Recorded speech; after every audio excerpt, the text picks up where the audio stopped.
We're here today in Thousand Oaks, California to talk with Ron Brooks, the director of the Brooks Center for Pain Relief.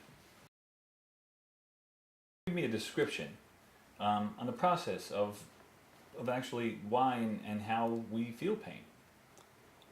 The reason we feel pain is in the areas of the body, for instance, in the shoulder and neck area, you have a lot of varied motion. And you get repetitive trauma in these areas. What actually happens is the force degrades the tissue, causes inflammation. The body tries to repair that inflammation, and you get a scar tissue that forms, or what I call fibrotic tissue. Tissue gets hard, it decreases the circulation, it loses plasticity or elasticity. And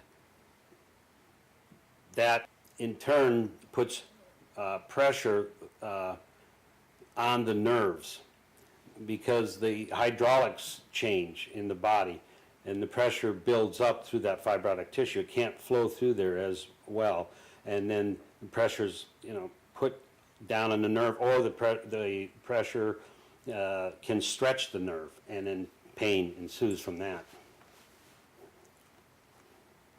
So a lot of people find it hard to even recognize the symptoms of their pain.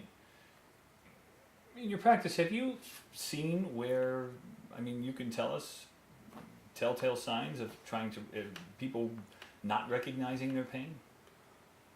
Well, when people come into the office, a lot of times they can't give you an area specifically where the pain's coming from or how intense the pain is. With young people, it's very difficult to ascertain that information. You can usually tell by their behavior changes. In adults, when I take a history on a patient, it's particularly a social history, you'll come across increased, alcohol use, increased use of pharmaceuticals.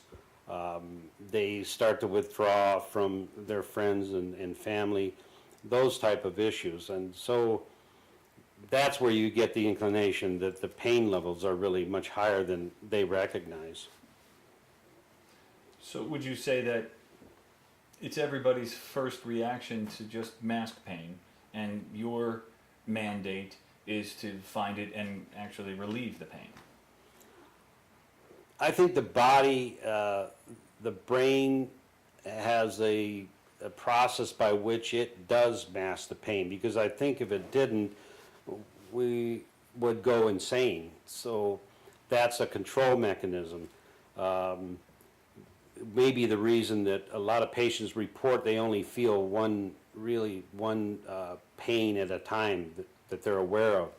And then you start examining them and you find out that they have pain in a lot of different areas of their body. And that was their brain sort of shutting down the different areas. That, in my opinion, I think that's the self-preservation that we have, inherent to us that helps us control, from going crazy from pain. Ron Brooks, I want to thank you. And thanks for joining us today in Thousand Oaks, California. For more information about this new pain treatment, we invite everyone to call the Brooks Center at 805-497-2294 and visit the website at www.getpain-reliefnow.com.